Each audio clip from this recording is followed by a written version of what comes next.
Well, sadly, we're here for an off-season edition of Welcome to the Jungle, the first of many this off-season. And Tim, Daniel, thanks for coming in. Of course, man. Happy Monday. Yeah, it's sunny outside here in Central Ohio, and Same here. I'm hoping to get my new car a bath here soon. Hey, so let's talk a little bit about this. I mentioned to you off air here last year when the Bengals barely missed the playoffs, going 9-8. They ended the season with Jake Browning as quarterback, and even if they had made the playoffs, it was a feel of I wish they could have snuck in, but without Joe, I don't think they were going to go very deep. Right.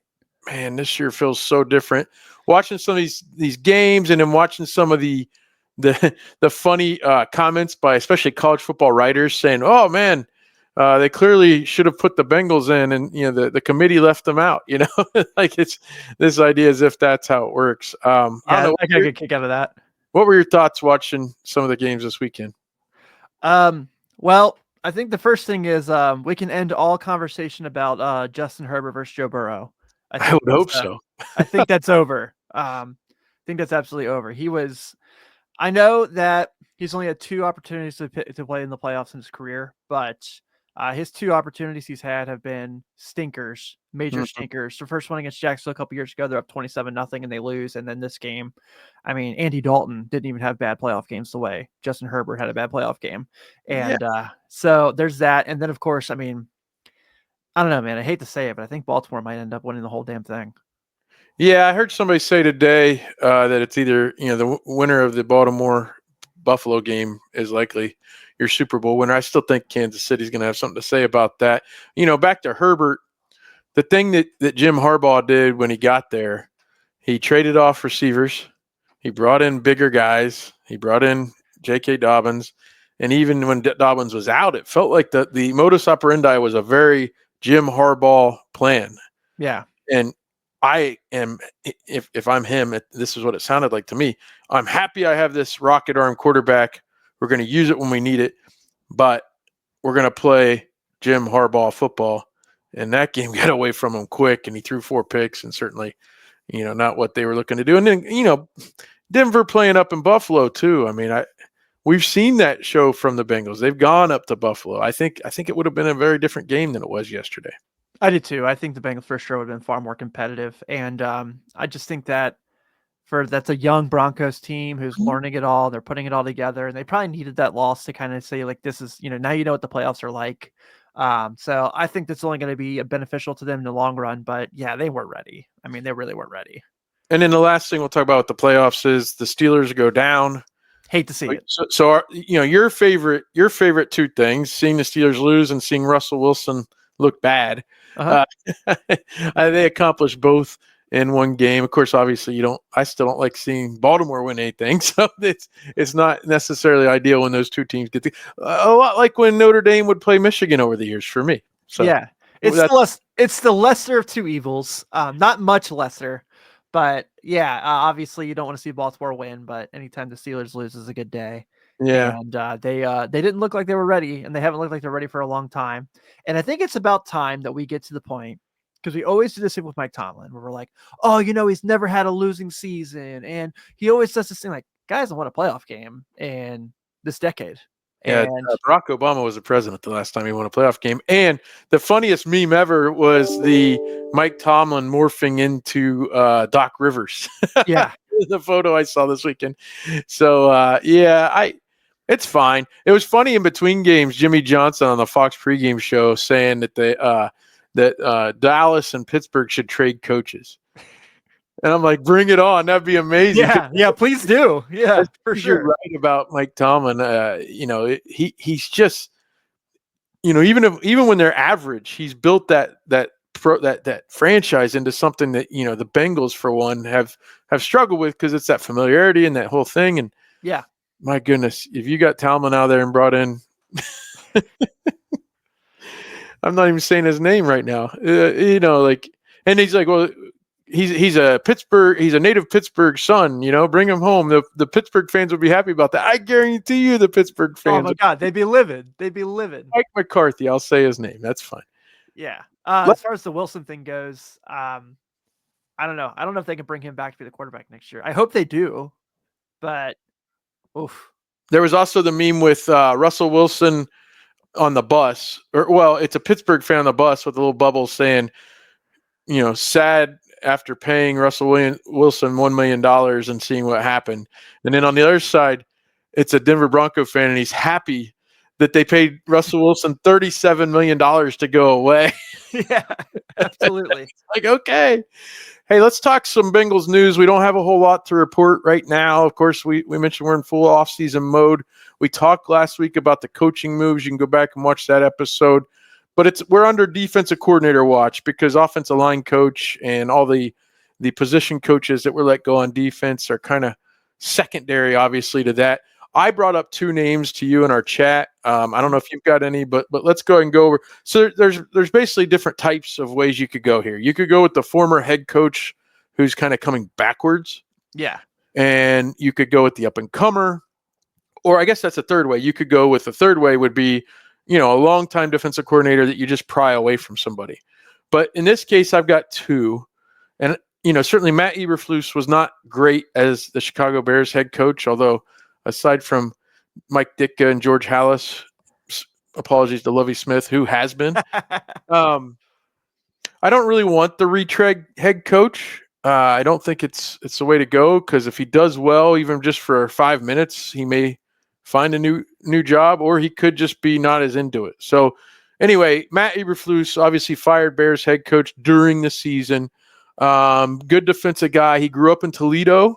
He played for Toledo. He coached at Toledo under Gary Pinkel, who's a big name in college coaching anyway. He went from Toledo, and he was the defensive coordinator in Missouri.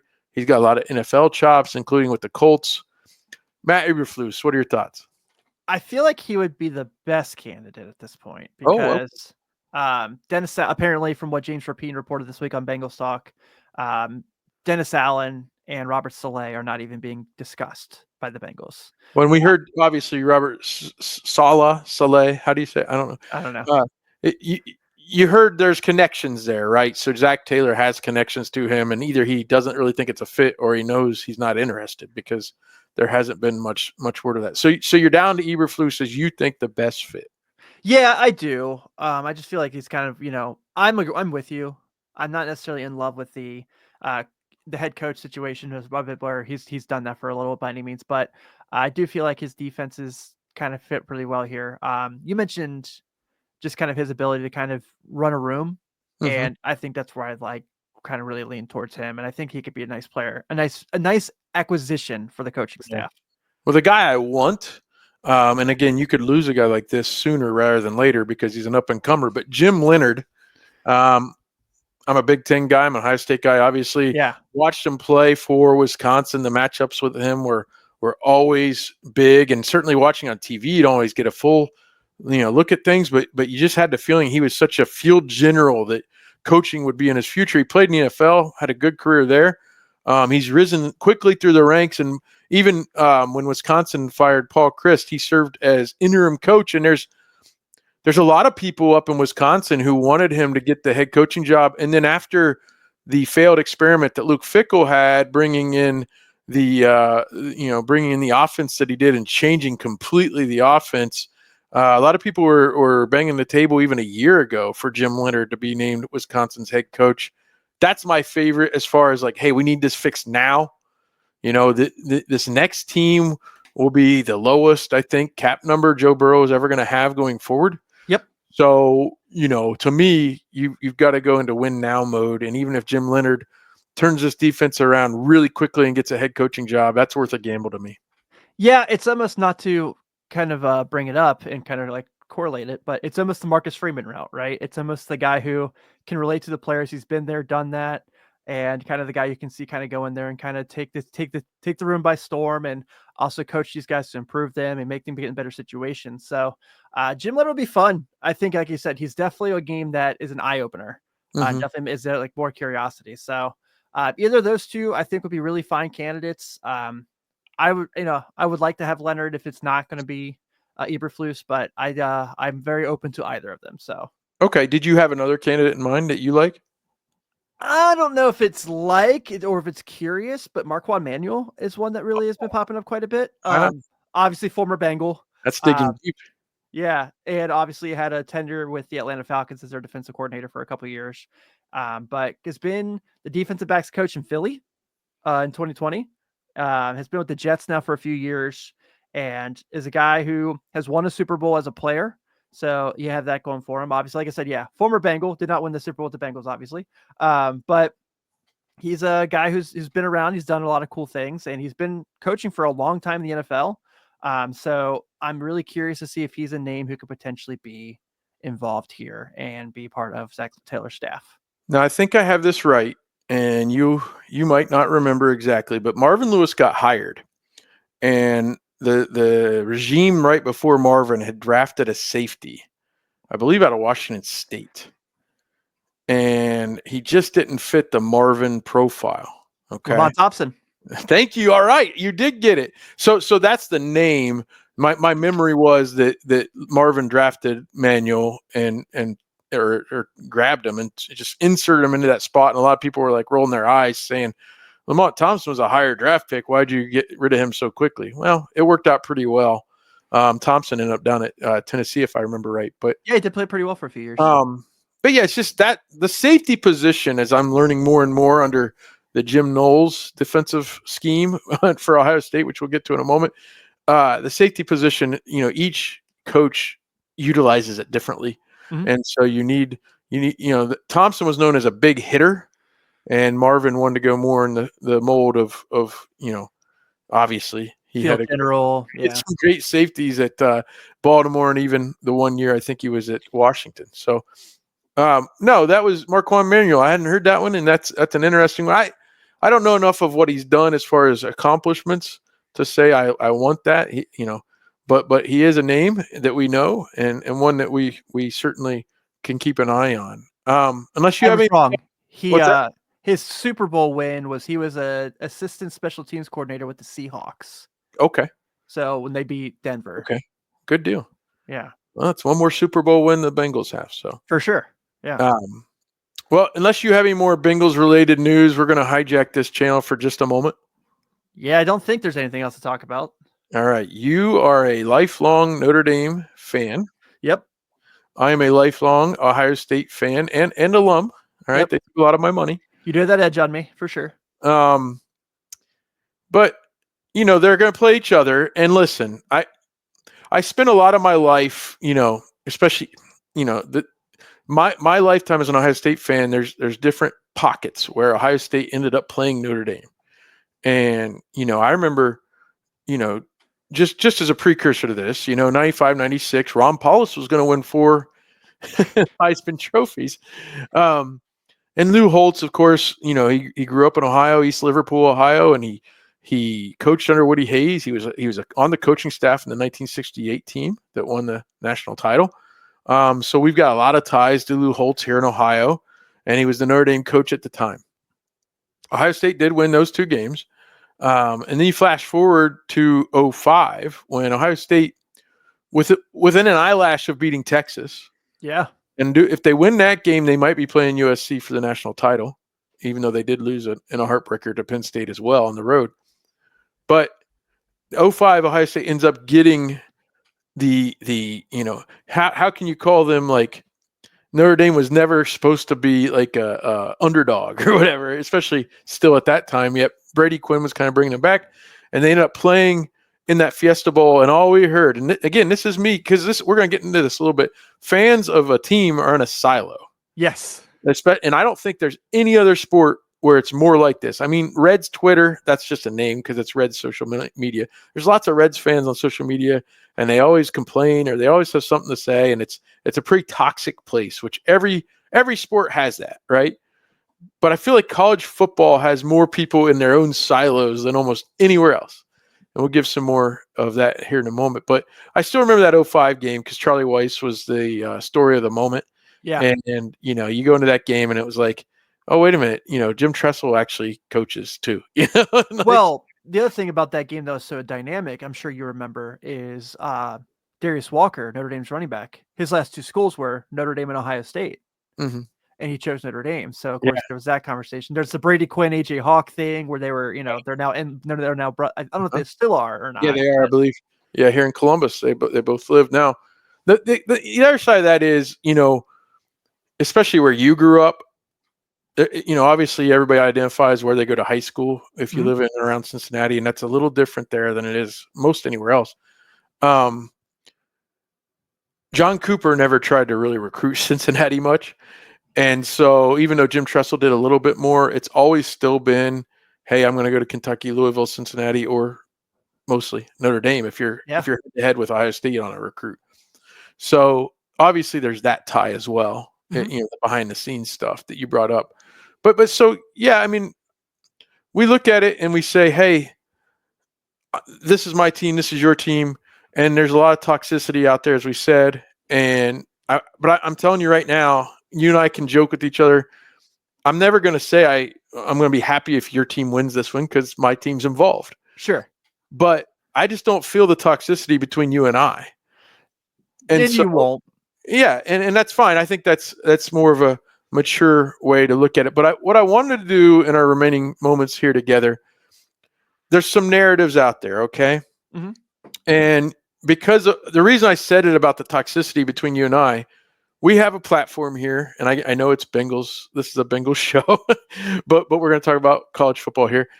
Hey, some of these guys could end up being Bengals, so that's the other thing. Jack Sawyer as a Bengal in the 3rd or 4th round would be fine by me. Xavier Watts at Notre Dame. I mean, as a Bengal, yes, please. Yes. Yeah. So there you go. But there's some outside narratives about both our teams, and I wanted to share a few. And the first one for me is the whole idea, and Kirk Herbstreit kicked it off. I'm not going to talk about him any more than I just did. But if you're Bama, Carolina, and Duke in basketball, and I don't mean disrespect, but even Xavier Cincinnati in basketball to a more localized, smaller extent. But if you're Bama, let's go with the 4 I named: Ohio State, Alabama, Carolina, Duke. Okay, 2 big sports here in this country, 4 massive programs, national programs. The reason Mr. or Ms. National Reporter comes around Ohio State or those other ones so often is because it's different. Yeah. All right. Especially when it comes to the rivalries.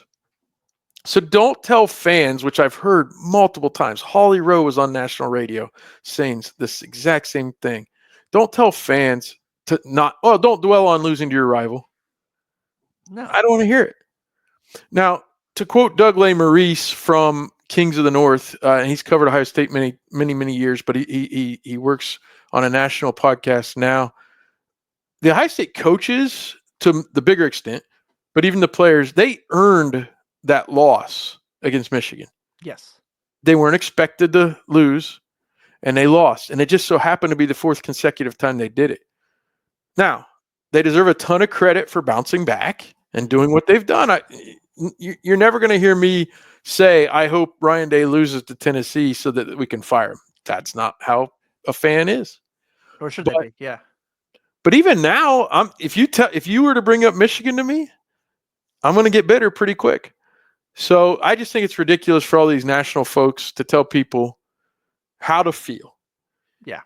And I don't think, Alabama lost to Auburn in 2017 or 18 when they went on to win a national title. Yeah. That's still talked about. It's still talked about.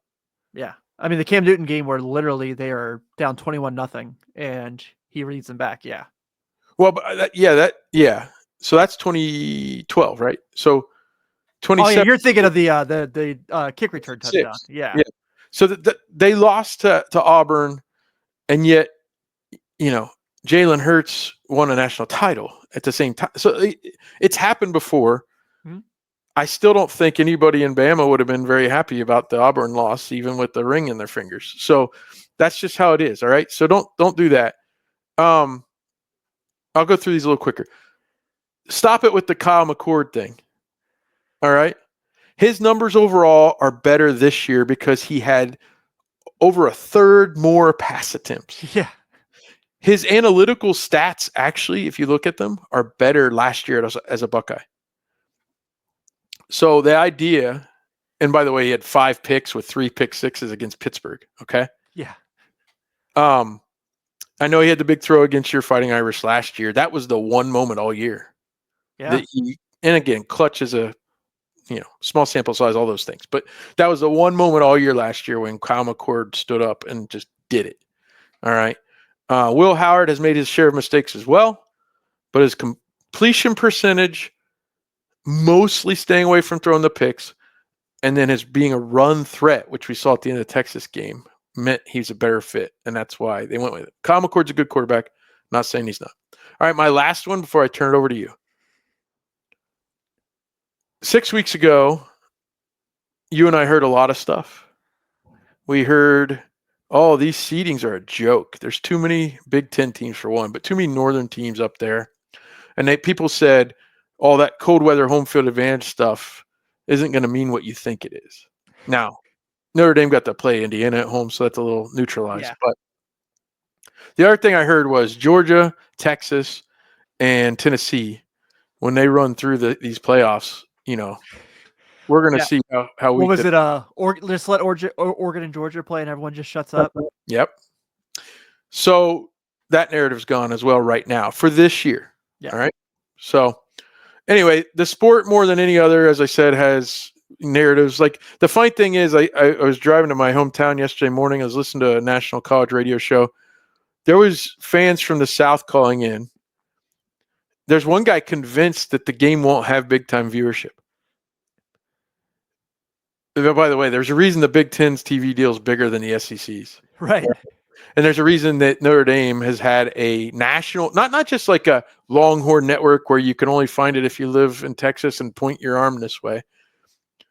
Notre Dame has had a national broadcast network in its hip pocket for 30 years. So this game's going to be huge. It's already, ticket sales are going crazy. So, no, that's where I am. I don't know if you have any narratives that you want to kind of get off your chest. Of course I do, Seth. I'm a Notre Dame fan. Of course I do. The obvious one, the one that everyone is just says, like, just a lazy narrative. It's falling on deaf ears of, well, they should join a conference. Like, okay. Look, let's just destroy this right now. Look at the money Notre Dame made on the NIL. No matter what happens next Monday, no matter what happens, Notre Dame made plenty of money on this thing that they didn't have to share with anybody. Mm-hmm. And you're mad? You're mad because your school's not doing it. This whole James Franklin thing of like right in Marcus Freeman's face of like, well, I think everyone should have to play in a conference championship. And you can tell it pissed Marcus Freeman off. Yeah, well, that was the thing. So I can't remember if I just saw it on Twitter or if I saw it or I heard it on the radio when I was driving around. As soon as that happened, I told a friend of mine, Marcus isn't happy. Look at him. Because I saw either I heard it first and saw it later, but the way he scouted him, it reminded me of Urban Meyer looking over at Mark May. Yeah. On the set years ago and being like, you don't even deserve to be here. And it's like, no, James Franklin is a used car salesman who doesn't know how to fit in because he's not used to being there. And Marcus Freeman kind of wanted to poo-poo talk of playing for Ohio State yesterday in the Zoom call with reporters. But Marcus Freeman learned how to be in this spot as a player at Ohio State. For sure. Doing things at games that James Franklin's never been to.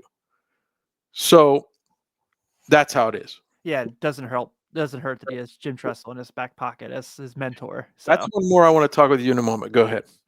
So yeah, the conference thing's stupid. I know people want to always point out the fact they play Army and Navy every year. That's also stupid because SEC teams get to play like Center College and the Citadel the last week before Auburn, Alabama, and things like that. So take that out too. I will say this to you, Tim. It's worked out perfectly for Notre Dame because of making it, well, even last week, but this far now. Okay, because the fact is the TV deal that the Big Ten signed, Purdue's making more every year from TV now than Notre Dame. Yeah. So it's not that you're going broke, but the argument for, hey, you should join a conference will be, hey, look at that. You could combine forces, and I don't want you in the Big Ten, so that's fine. Yeah. But that's the only thing. But now that you take home the money without sharing with other members of a conference, that basically is the payoff. Yeah. Because, and not that you would join a conference next year if you would have gotten beat in the first round or if you would have not made the playoff. That's not my point. But it's paying off. It was almost like a gamble that's paid off.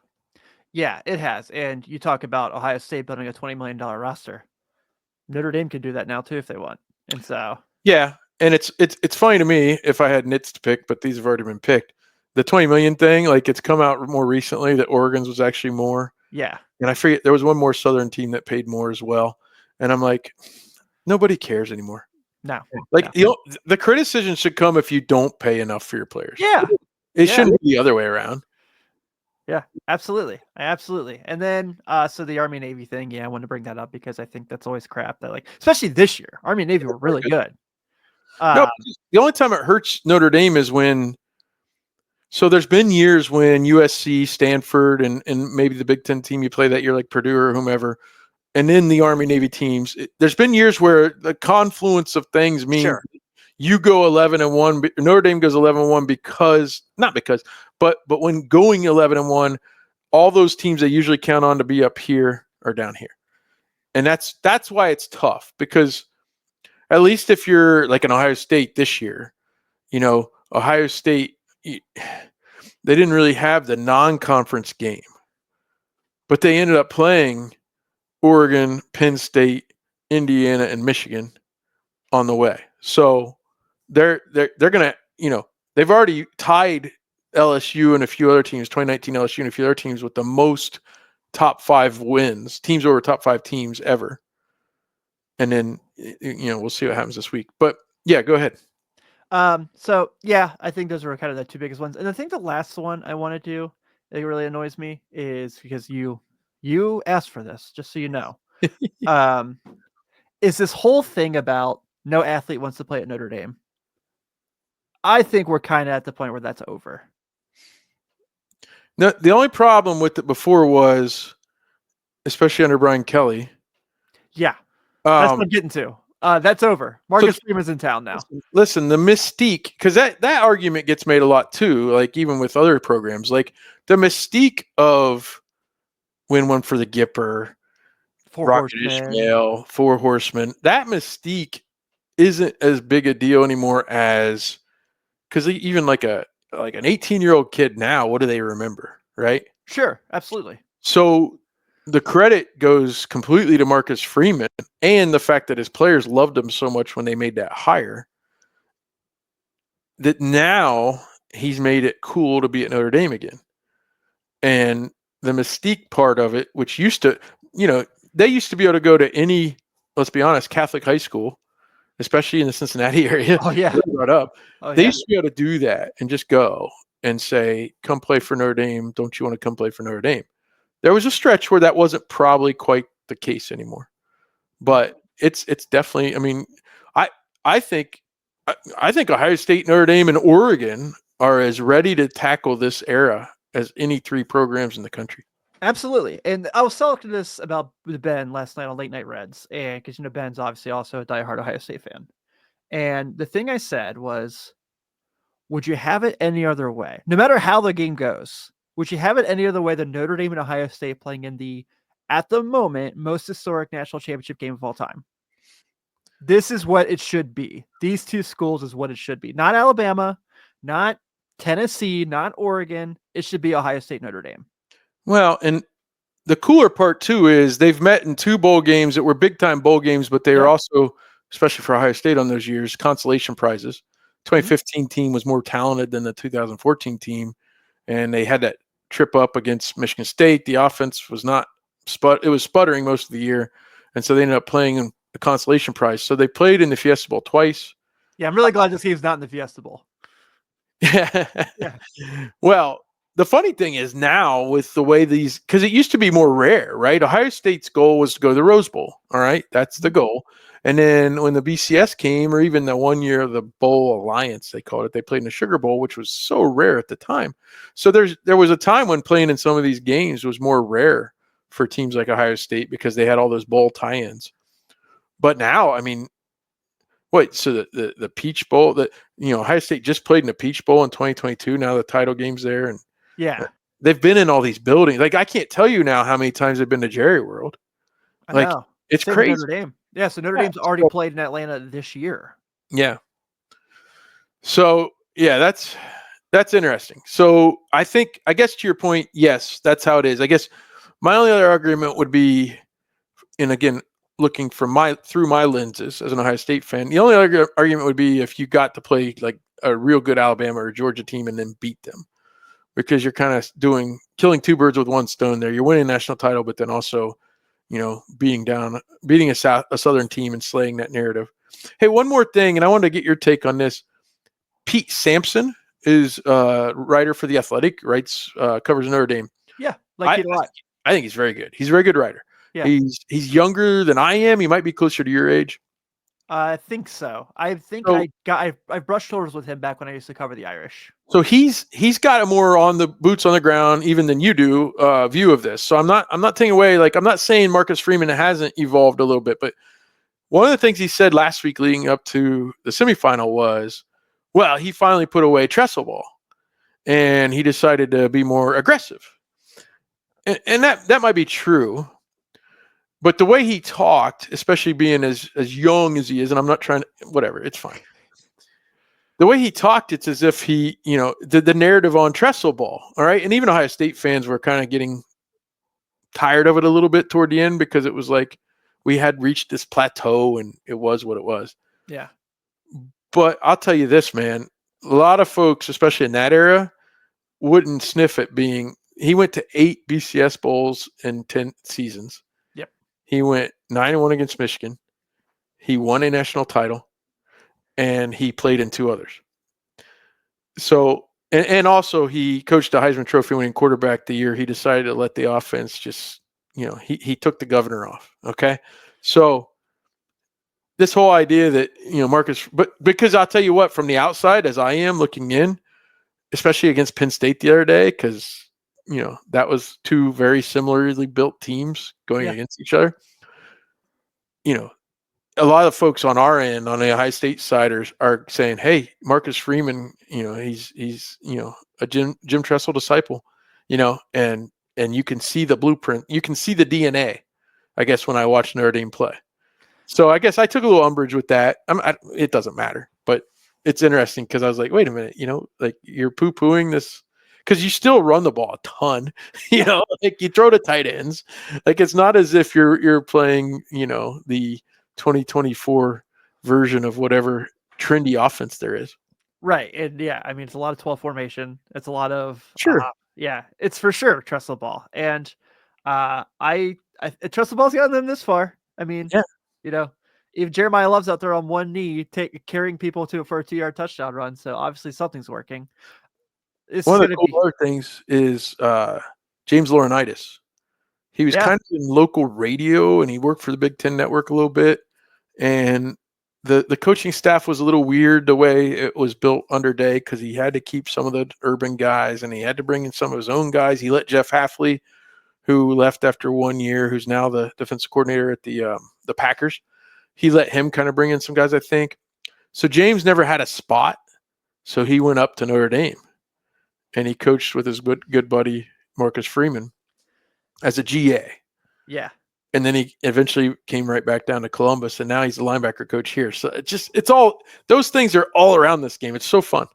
Yeah, there's those things. And then for the local people, the Cincinnati people, Gino Godoli, former Bearcat coach, is the quarterback coach at Notre Dame. I mean, former Bearcat quarterback. Yeah, I guess technically Bearcat coach. Yeah. And Mike Mickens, former Cincinnati Bengal, Mike Mickens is the defensive backs coach at Notre Dame. So obviously former Bearcat as well. So yeah, there's some local ties for sure. You mentioned the Catholicism and Notre Dame just kind of going in there and doing what they want with like the local schools. The one that still hurts me, Seth, I know we're not talking about this right now, but the fact that Notre Dame never got Luke Kuechly and he went to Boston College. I don't care about Boston College. I don't hate Boston College, but the fact they couldn't get Luke Kuechly from Cincinnati, that's the one that hurt. That's the only one that hurt. College has a low key, especially because they're more in the Northeast. They go in and get some of those guys here in the football behind me. Bishop Watterson, Al Washington, who is on staff at Notre Dame. He's a Bishop Watterson grad. He was state defensive player of the year, and he, I think it was in 2002 maybe, but he played at Boston College. His dad was an Ohio State football player and coach, and Ohio State never offered him. and he doesn't go to Notre Dame. He goes to Boston College. So yeah, that's an interesting thing too, obviously. But no, the storylines are huge. I mean, I'm not going to come on here with you next Tuesday morning if we decide to do a hit and say I'm happy that your team won. I'm never going to be happy if Ohio State loses. Sure. But it's almost like, especially it's funny because the one year I think when Georgia played, was it when Georgia played Alabama in the title game? It was in Indianapolis. Yeah. Like, come on. Well, now Ohio State Notre Dame gets to go to Atlanta. I know, man. It's going to be awesome. It's The going to be so-called capital of college football. who took the College Football Hall of Fame from South Bend, Indiana. Who took it from Cincinnati? Yeah. Did you know that? I did. It was up there by Kings Island. Yep. Yeah. So to me, we're all saying kumbaya around the fire. We're, certainly I said, we're not going to be happy if our team loses, but this is epic. This is great. Here's where I'm at, and I know we'll probably at some point, maybe next week or something, but if Notre Dame does lose, which let's be honest, it looks pretty likely, as far as like how both teams light up on paper. Well, you're full Lou Holtz now. I mean, I'm not saying they're going to lose, but like be realistic here. I mean, Okay. Ohio State's got 16 NFL prospects. Notre Dame's probably got 10. That's going to be a big difference in this game. And I'm not counting Notre Dame out by any means because who loves to know that people don't count on believe in him is Marcus Freeman, and he'll find a way to get Spurs ready. But for me, I'm okay if they do lose. I'm not going to be happy if they lose by any means, but it feels like you just said a few minutes ago. This is just the beginning. Yeah, that's where you're different than we are. Right. You guys have been here. You guys have done this for a long time. I don't say we about the Reds. I don't say we about the Bengals. As an alum, I do get caught saying we about Ohio State sometimes, but as a fan base, that kind of we're in a tight spot right now because again, I don't know that there's more than one or two other programs in the country who have the expectations our fan base, our alum, Sure. or whatever have.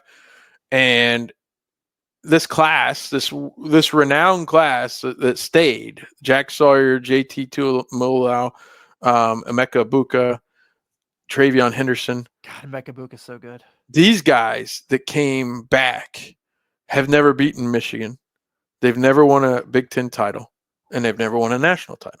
They came close to beating Georgia in a semifinal, and I believe would have beaten TCU the next game. Yeah, they played.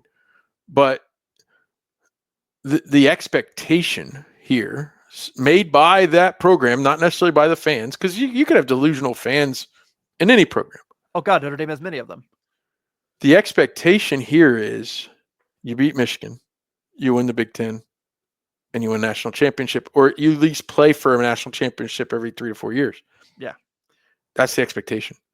And you can call me delusional if you want, but these guys, even last spring, players and coaches, national title or bust was what they said. And you've got 3 goals, as I said. I'm going to come over here. 3 goals, and they've failed on 2 of them. It's pass fail. Yeah. So that's where it is. Now, this is what's funny about the bigger playoff. I was thinking about it today in connection with the Bengals run back in 21. The longer the playoff goes, and the fact even more than the NFL, these games are more than a week apart, right? Yeah. So this kind of almost like a cresting wave of the playoff has been really fun and different. And I'm sure it has been for you. And so that can't be forgotten. We'll always look back fondly on the 21 Bengals run. Yep.